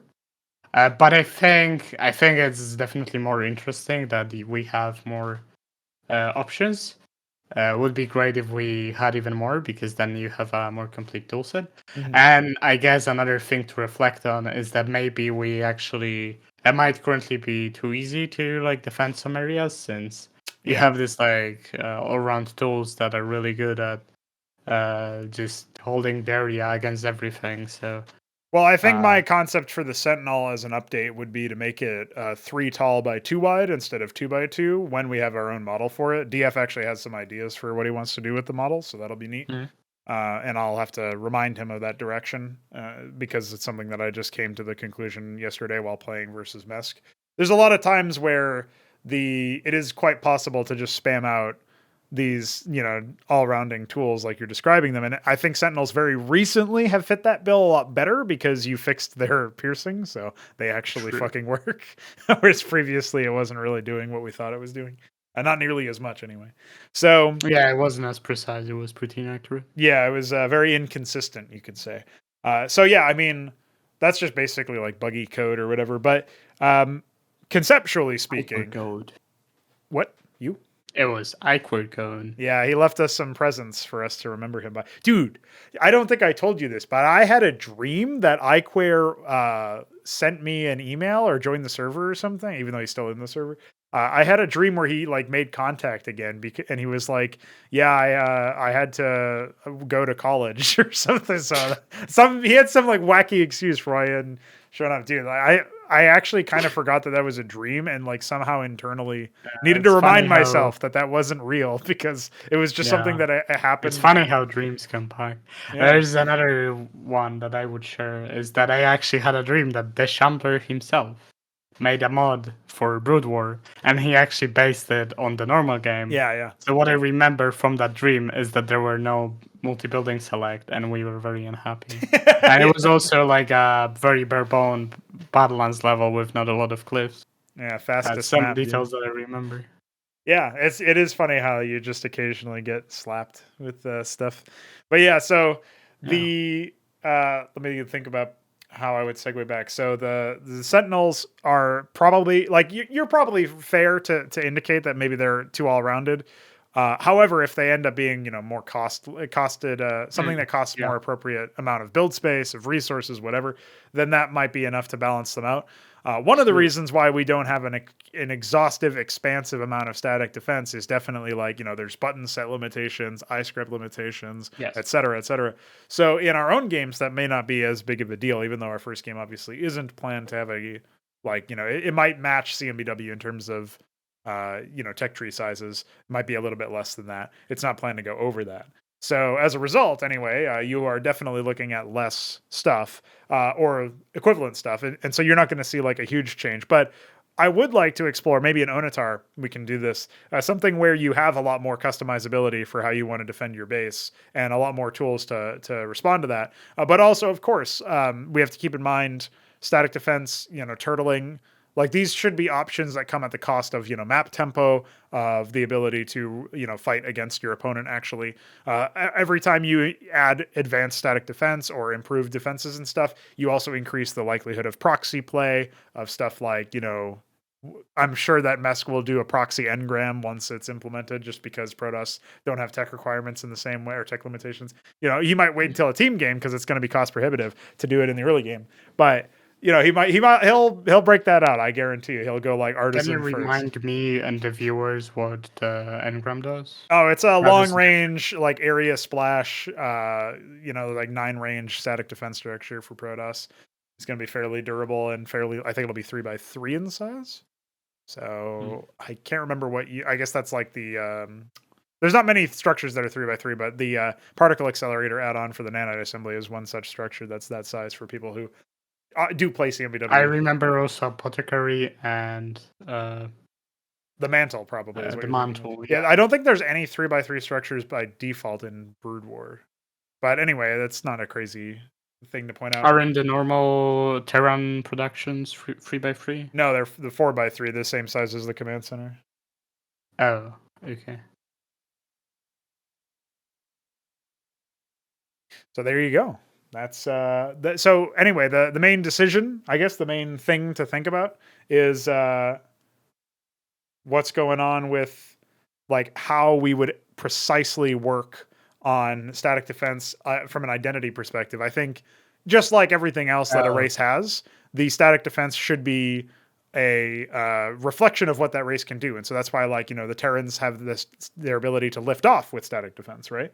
As one example. So there's another thing that I think we might want to consider or experiment with is actually have static defenses that are not that their role is not actually attacking, but they're like augmenting maybe units, maybe buildings to do something. Like I think that would be useful, and especially if it reflects the identity of the race using them. So like there were shield batteries in Brood War, but it's probably not that great of an example. But if you would have maybe some like pylon style structure that like empowers your units to do something, maybe it gives you like +1 multi attack or something interesting.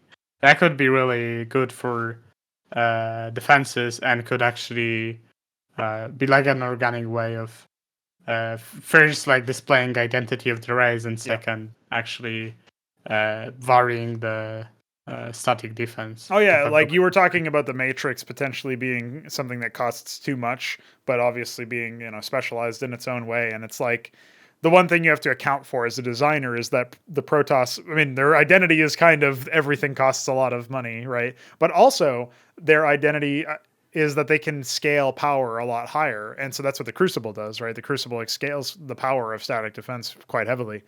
So, you could have more structures that are like that, like you're saying, that would allow you to scale power. And then maybe you would, like, assuming they kept their current planned roster of static defense, where they got the Warden, the Matrix, and of course the forthcoming Engram. But then, like, all the other races got way more static defense options. Maybe the way that they augment their and specialize their ability to do static defense stuff would be by using these specialty, power fields that do these souped up auras, right, that you're talking about. Like, in addition to Crucible, we have one that does multi-attack. Like, imagine an engram shooting 2 different projectiles or something.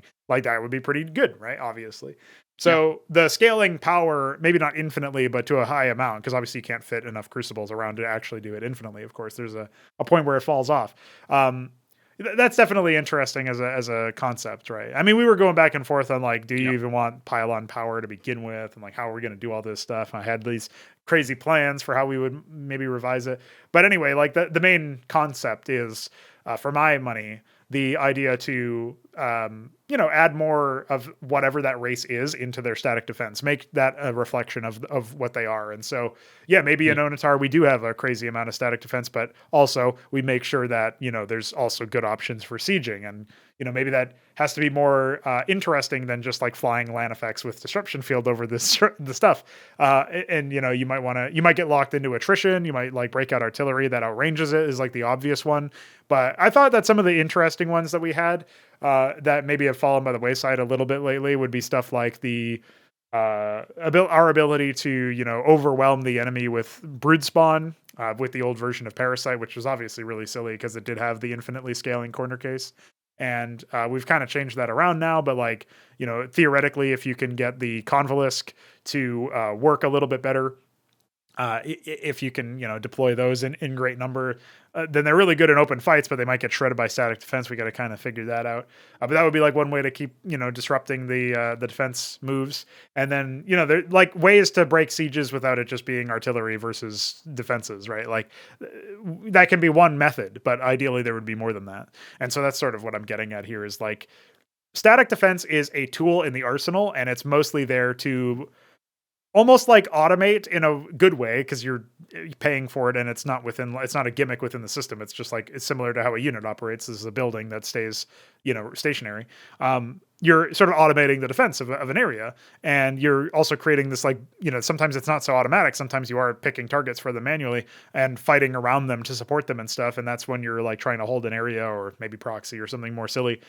And all of that can be really, really good, really useful in that sense. And I think it can add a lot of depth to the game because you no longer are, you can still accomplish similar things with using units, but with units, you have this like implicit opportunity cost of keeping them stationary because you could also be attacking the enemy with them or doing something else with the map with them. Whereas, with static defense, you're not really doing that. And you kind of concentrate the power in one spot. And that's an interesting trade-off from a design standpoint too, because now you're basically making it so that you have a consolidation of resources in one area that your opponent can choose to just walk around potentially, depending on how you laid it out and what the map is.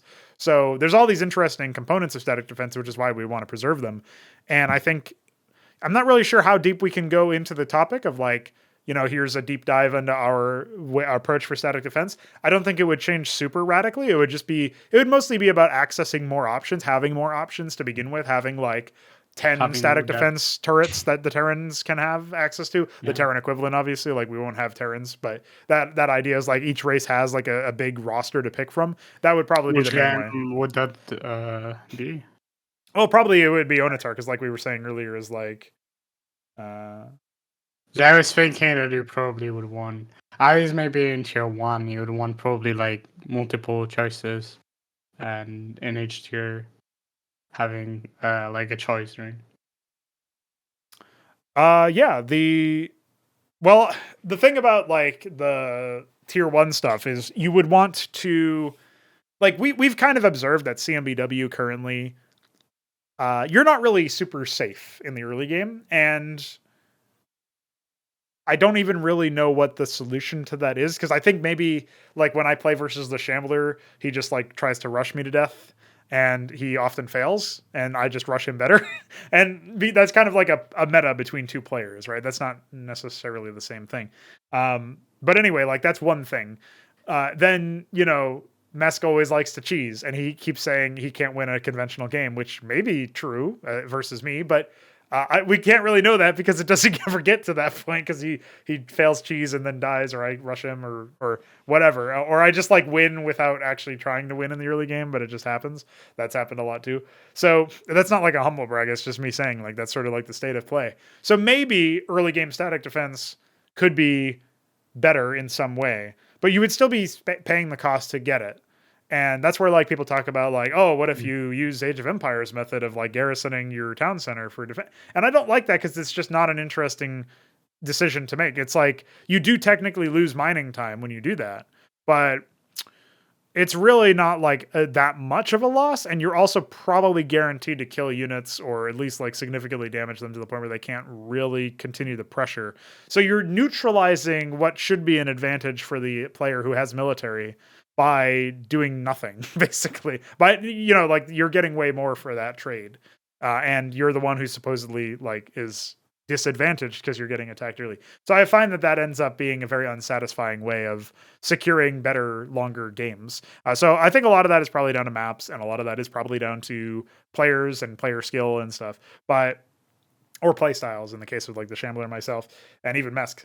And it's like, yeah, okay, we can think about how to wrangle that later on. We're also like really big fans of team games more than anything, and we just haven't been able to consistently explore that just yet. Although it has happened more frequently lately, as evidenced by that Ion Fools cast over. So Yeah. you said that you're not sure what could be done to make the game safer.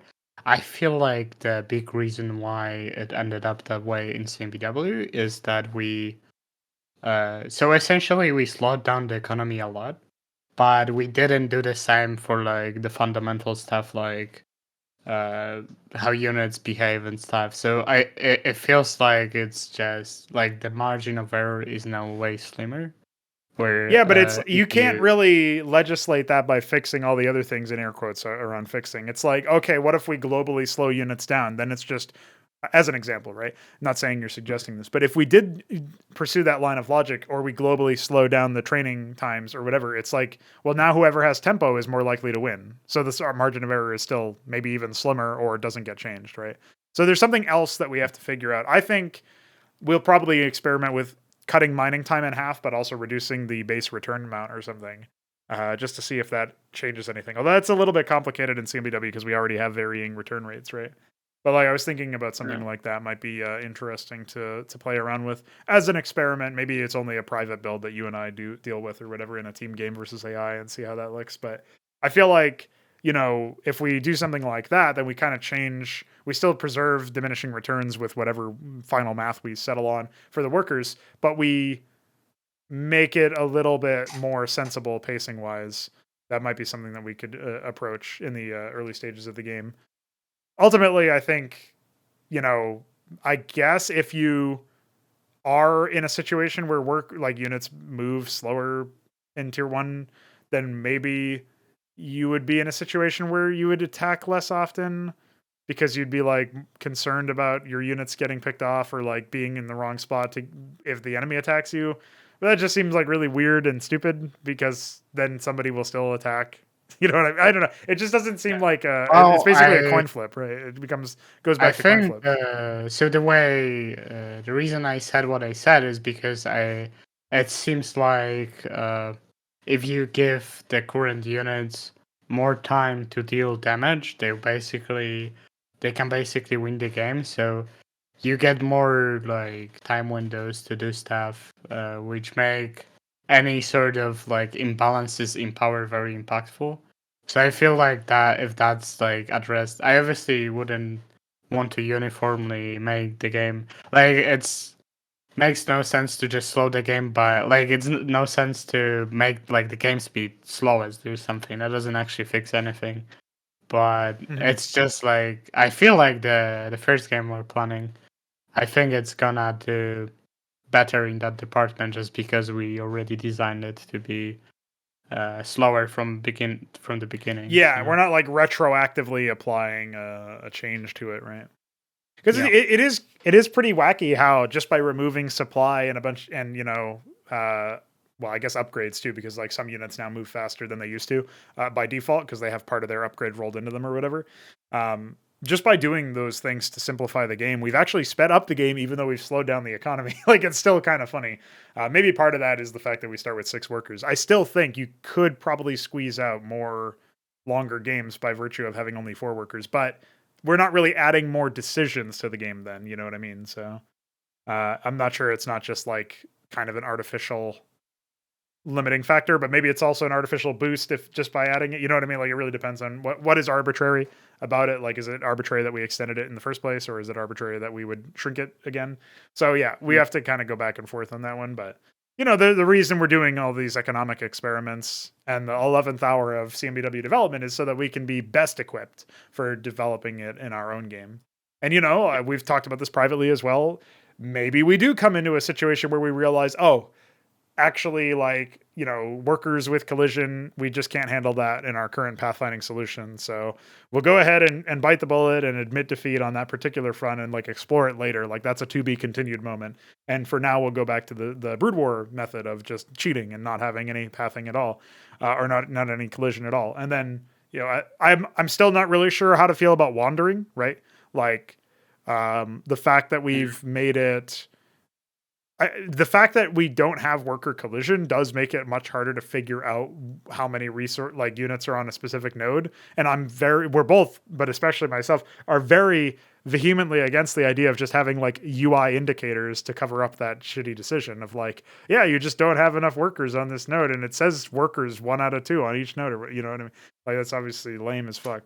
It's really stupid that they did that in StarCraft 2, given that they were actually incorrect for the whole Wings of Liberty and Heart of the Swarm, as they indicated that you actually need 24, but nobody actually did that because you got diminishing returns on those, so you would always do 16 and then expand, since it would actually not be very worth it to go on the diminishing returns if you can sustain already a 16 on one per base. So their resources expire and they have supply, so there's all those other reasons of not wanting to oversaturate a base in the first place. Yeah. So the diminishing returns last beyond the mining interactions. It's also I have less supply, and that's diminishing returns on the supply taken, and of course the fact that it mines out sooner and stuff. A funny thing is that in Legacy of the Void, you're actually being yelled at by red text if you have more than 16. Text, yeah. So it's really dumb, because if you're Zerg, you're just being yelled at, even though you actually want to have more than 16 because you want to have some free builders. Well, you also want to have deliberately less if you're transferring, and the fact that number is lower than the other numbers, it's not red, so it's not. You actually never want less than 16, I don't think, because. Oh yeah, I guess you don't even transfer workers. You don't get diminishing return. Yeah, I forgot about that somehow. Or you get very minimal. Yeah, ones. It's not enough to make a difference in most matchups, I think. But yeah, so I don't know how we got here from talking about static defense, but I guess we were just talking globally about where things are at. Actually, go ahead. That reminded me that the Alpha Star AI actually broke this saturation rule, and it always just did 24. And figured out that that's optimal. So that's actually pretty funny. Yeah. Well. And maybe it transferred too, but I know it was hitting 24 pretty consistently on. Well, actually, that's kind of related to my fears about wandering in the current format, because obviously an AI will wander perfectly, they'll allocate workers perfectly fine. It's not going to be a chore for them, but it feels like a chore to get the maximum return rate in the current implementation. So I actually don't know what we're going to do about that one. Yes, it's a skill to assign workers correctly. But is that a skill we care about testing? Is the real thing. And I'm kind of leaning towards. I tried to introduce my friend and my cousin to it, and all they did is they assigned all workers to one field, and it's that's the first intuition, and that's actually really punishing right now. It completely doesn't work.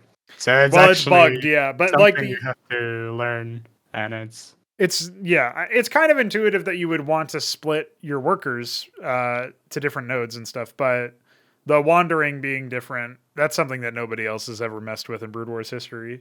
And the fact that we have, obviously we want to fix the bug with the wandering where sometimes it doesn't work at all. But I don't know. I feel like I had to pull workers to defend something earlier today, and then trying to reassign them was well, this is now a fucking 30-second minimum task that I have to do when I'm trying to do other things, So that was one of the things that really cemented it for me, that it's still a system in need of improvement. But again, this is why we do all this stuff. Yeah. To finalize the point on static defense, I will say I'm very interested in how people will use these tools that we plan to add, or that we have already added. I think seeing the new version of the ion cannon, I don't even know if you call that static defense. People jokingly refer to it as static offense, and I think that's a really big deal. Yeah, that's a good one. I didn't hear that. Yeah. I would understand why, because it's kind of like artillery, and of course it can lift off, which is hilarious, and needs feet. DF model feet, but beyond the feet, it's would be nice to fix the fucking spin bike. It's really obnoxious. That's a feature, actually. That's Brood War's buggy pathing. Just forever spin. Yeah, you can't fix it at all if it starts the right way. Depending on how you have to catch it at a certain moment. I had that fuck me on Skyborn once. Someone still decided to destroy it though. Oh, Ended its suffering. they're helpful. Another thing that is really bugged I saw was that if they land, they actually have insta-turn. So That's supposed to reset after, but I guess it doesn't. It's basically that's what that fixes is the fact it's supposed to actually fix the spin bug, so I guess it just doesn't work at all. Oh. Nice.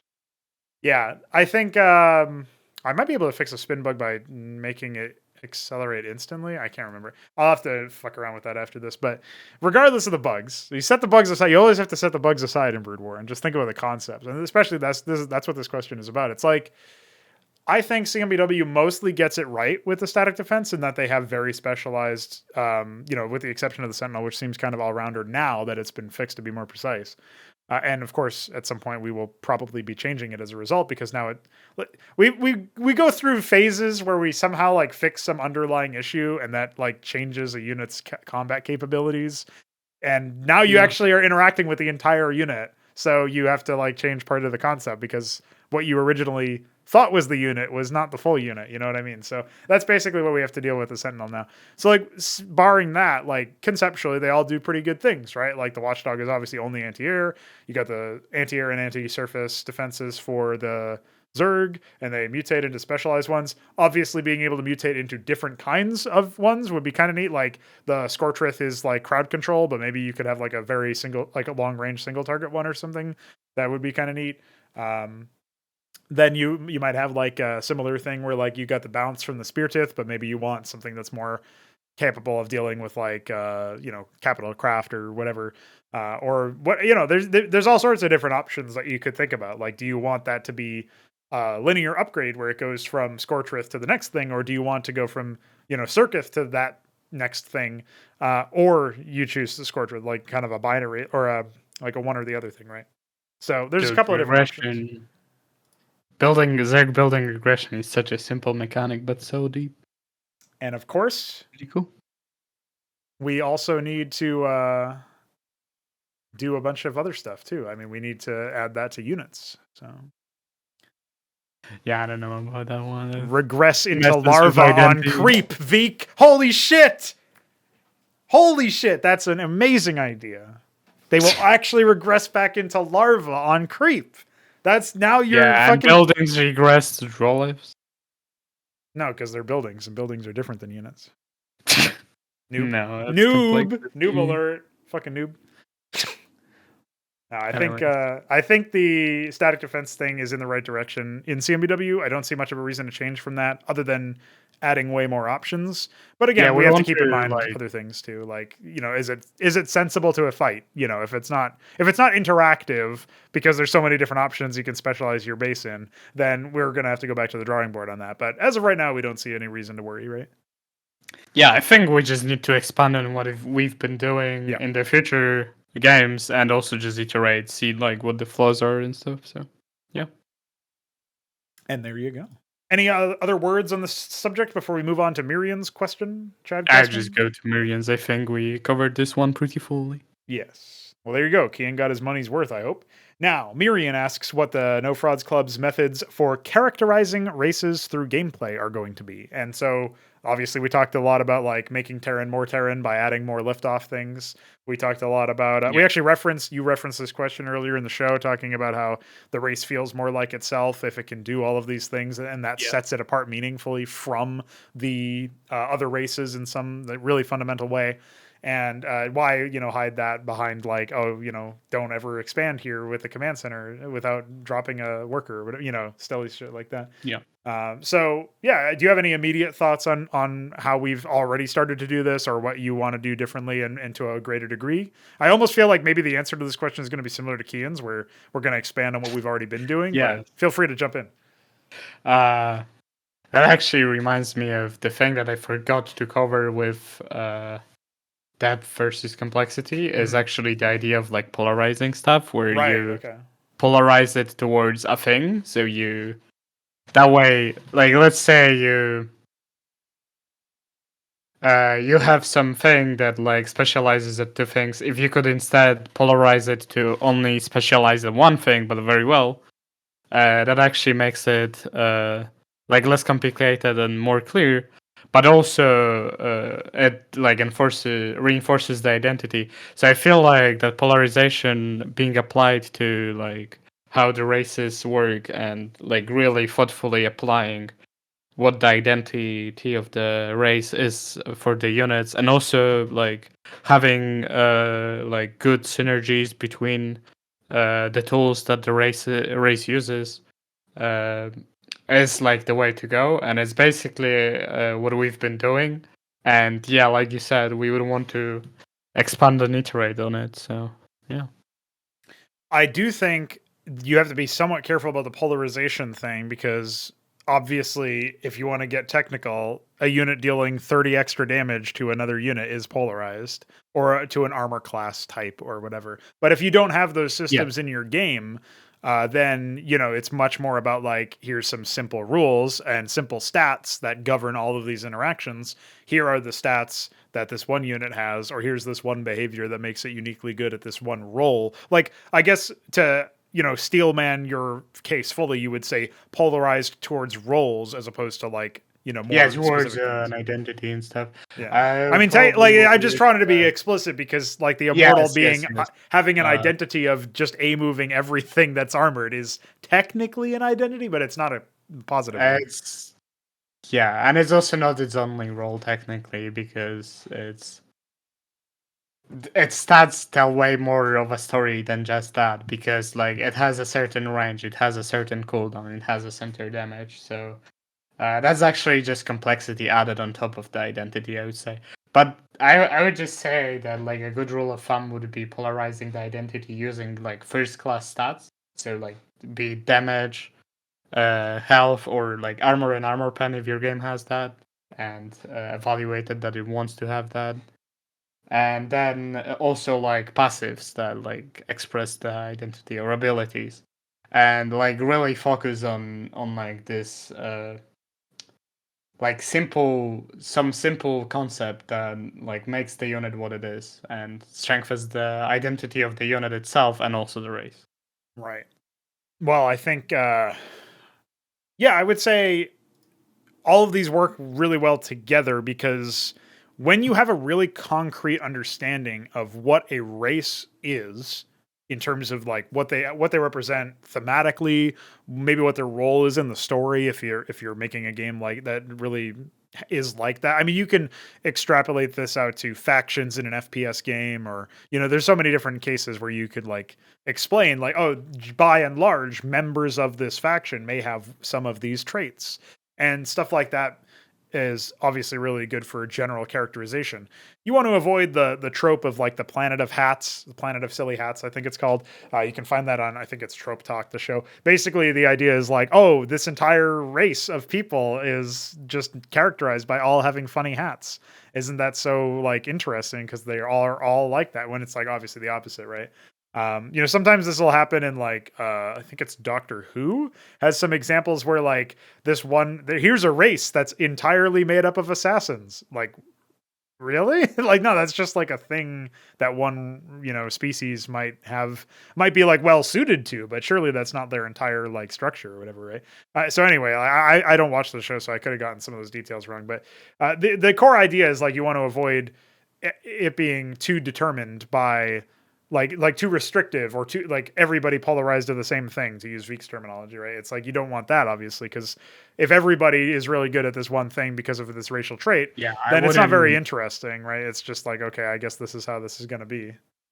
I would avoid a race that like uses neutrality or something dumb like that. Sure, yeah. Extreme examples can help explain things in that sense, but like there can also be this whole like global thing too, and I'm not really sure how to break this down exactly, but I kind of feel like, for example, every Zerg unit getting a speed boost on creep, maybe it would make sense in StarCraft 2 if it was a constant speed boost, but obviously they have very different values. Like for a long time, Hydras were really, really bad off creep because they moved super slowly. Now that's Queens. Like Queens are horrible off creep.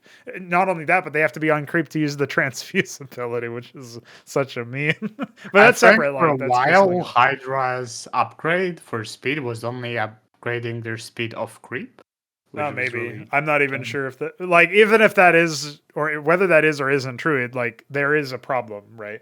Yeah. So I would just make it constant, yeah. yeah, if you're gonna have this racial trait, and in some ways that's like, okay, Zerg can burrow, right? In CMBW, all the ground units, all the ground units with animations can burrow, and that's sort of like something that we decided to preserve. We actually made it more consistent. Now Ultra Cores can burrow, where previously in Brood War Ultralisks Can we couldn't. make our units burrow? Well, my idea for that is rooting, so kinda. I would like to. Oh yeah, they just go one plane down. Yeah, of course. That's the consistent factor. That could be cool.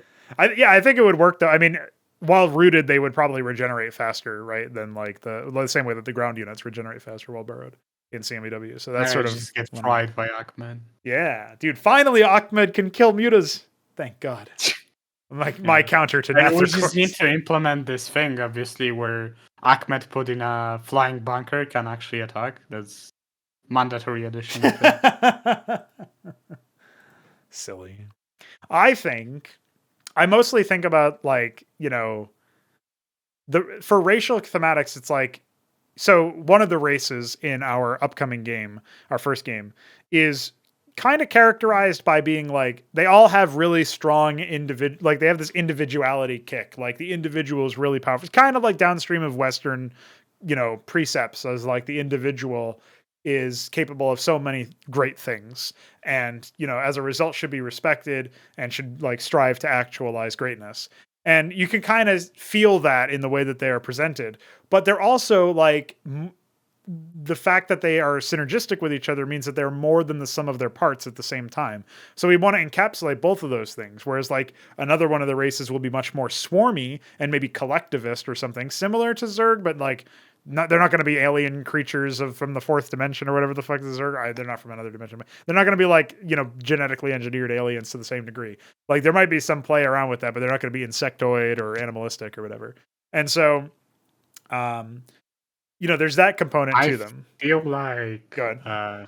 So I feel like a good like rule of thumb would be to have like an overarching idea. Yes, that's sort of what I'm getting at. Synergistic thing. Yeah. And then each unit being some like meaningfully different. I don't think I feel like you should avoid collisions with units where their identity is very close.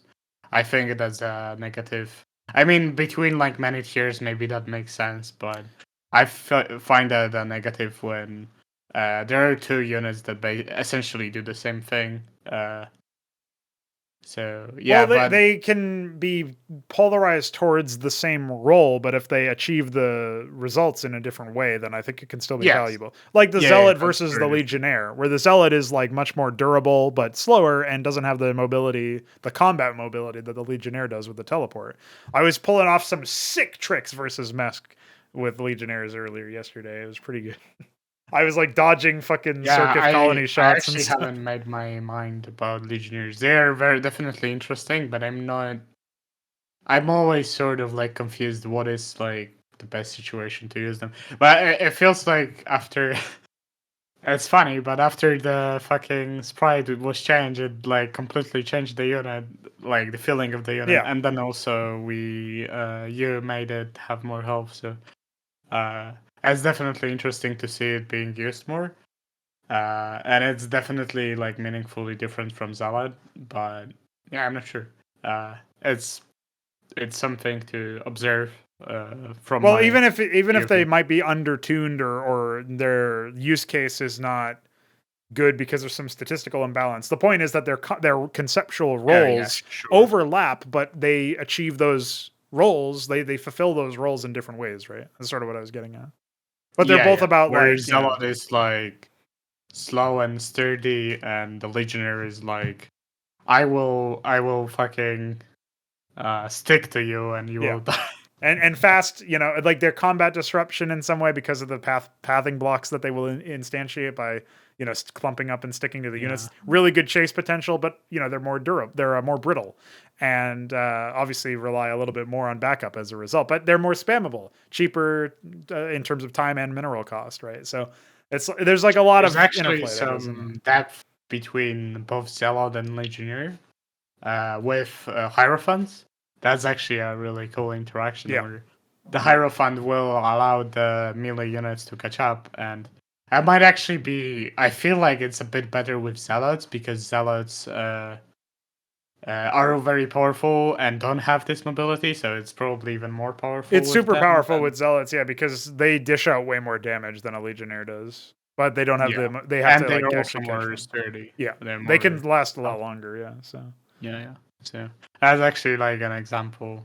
I still haven't seen too many people merge all of these with ecclesiasts either, which I feel like is probably a Oh sleeper yeah. That powerful. was actually something I was trying against Shambler once. Yeah. I did Hierophant, Zealot, Ecclesias. It was really cool.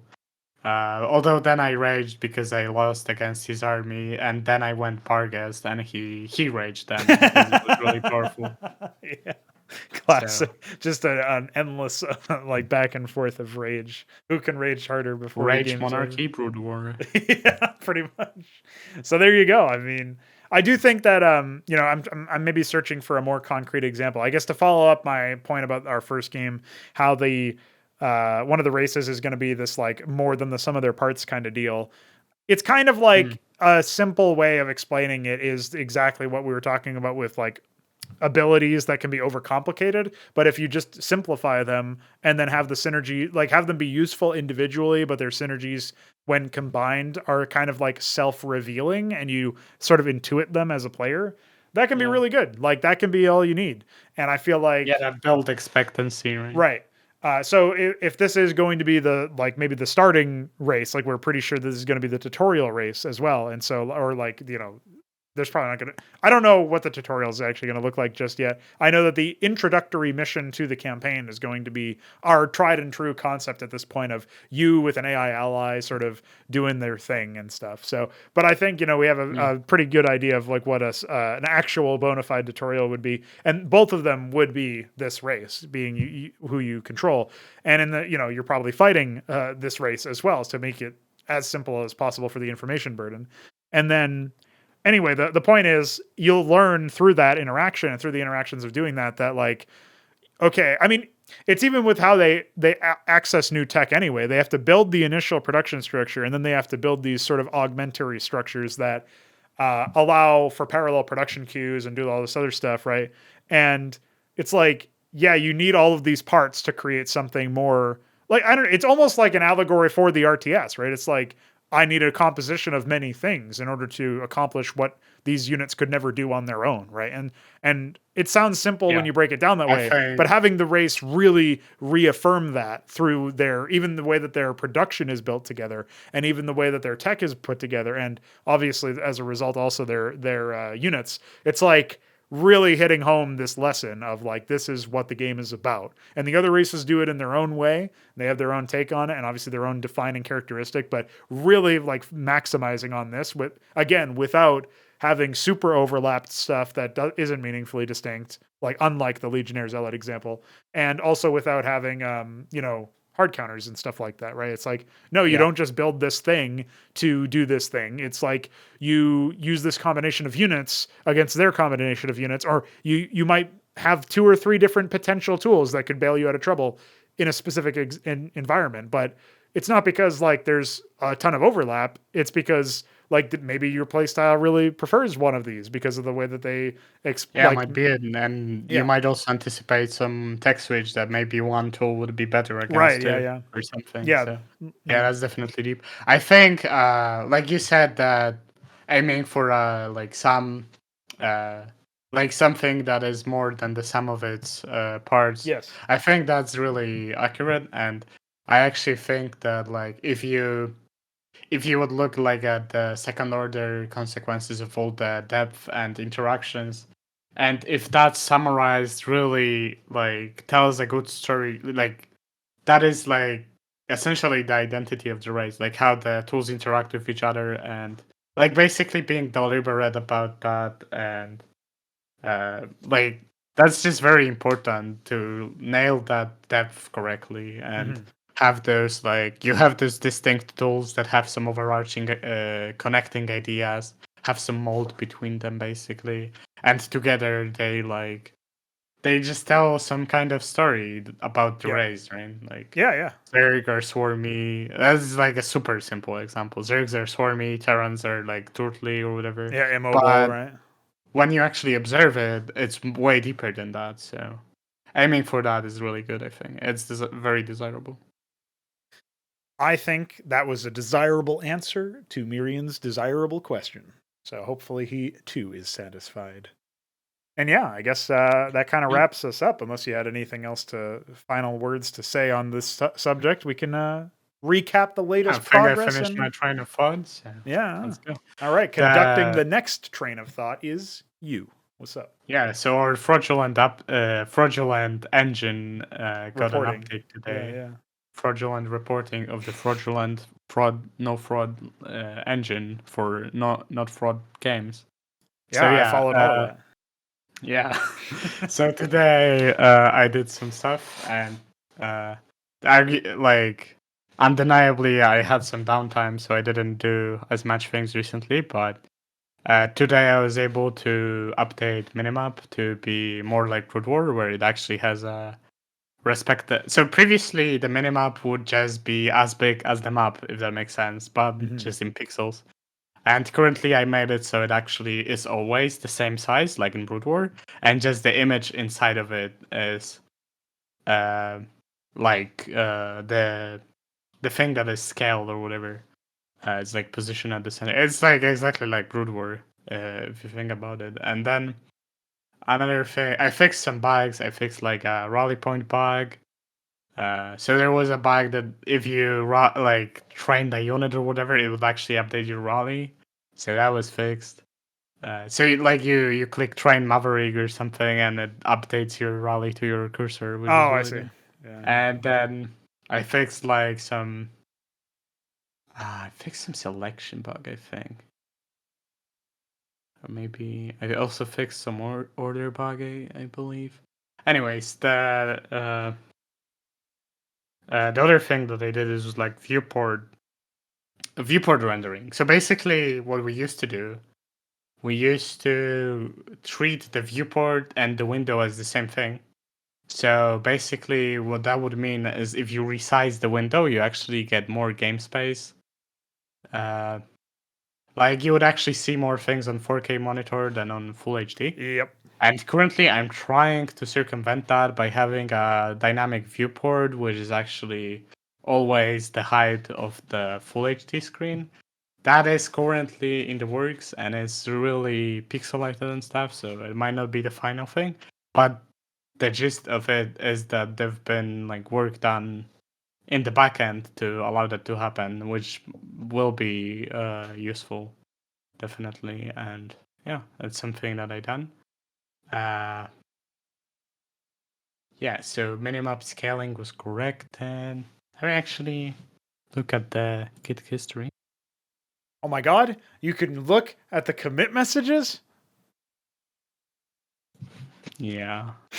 There was this funny exchange between myself and Veeq yesterday where I was like, did you even push? I can't tell what these fucking commit messages. They're all the same fucking commit message. And he was like, they would never be useful anyway. Meanwhile, he's like now sending me the very detailed commit messages of Antikythera. And I can just go, oh, wow, that's very great work. Good job. Like, I understand everything. Yeah, it's that my reasoning was that most of the commits are actually very they can lead you to confusion if you don't examine the git diff, but I agree that saying fixel is not that useful. Yeah. Wow. So I mentioned as much in my reply. So I know. I just like the comment as well. Yeah. So yeah, I think that's it. It's good enough for me. We got some good progress. Any order bug is the message. I don't remember what that was. Anyways, yeah, there have been progress today, and listen. Recently, you also finally fixed that selection UI bug, where when you would like try to box select and your cursor would end up over the command card or the minimap, it would just not actually select because you would be clicking outside of the fucking screen or whatever. So that was stupid.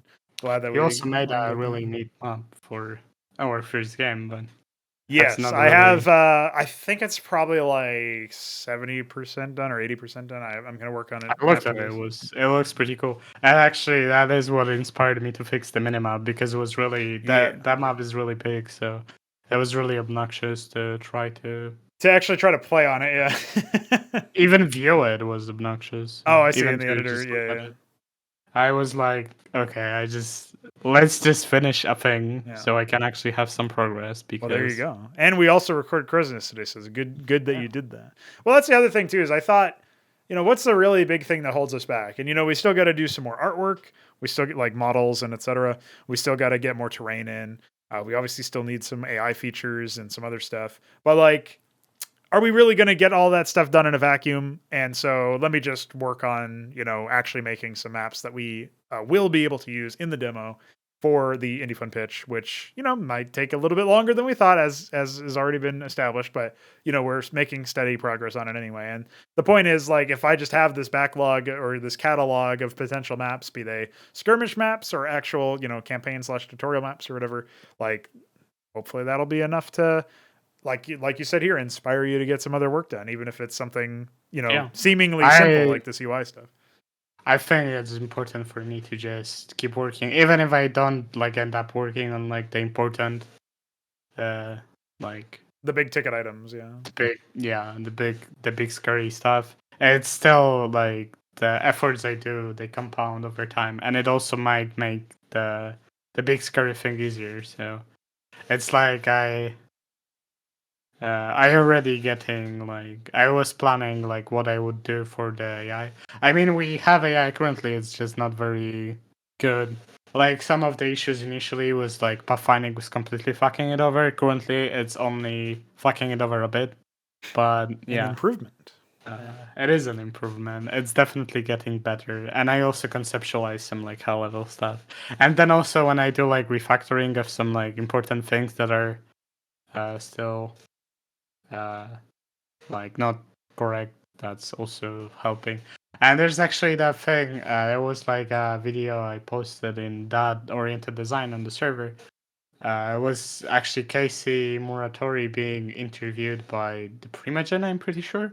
So they were talking about a sec. They were talking about that video that he made about clean code, horrible performance. Yeah, but they were talking about Casey will always criticize his code for like no matter what code he writes, he will always be super critical of it. He will always know what are the issues and stuff. And they were also talking about how you will never land on the perfect design first. Like you can't pre-plan for all the stuff. You can't. It's just like very complicated.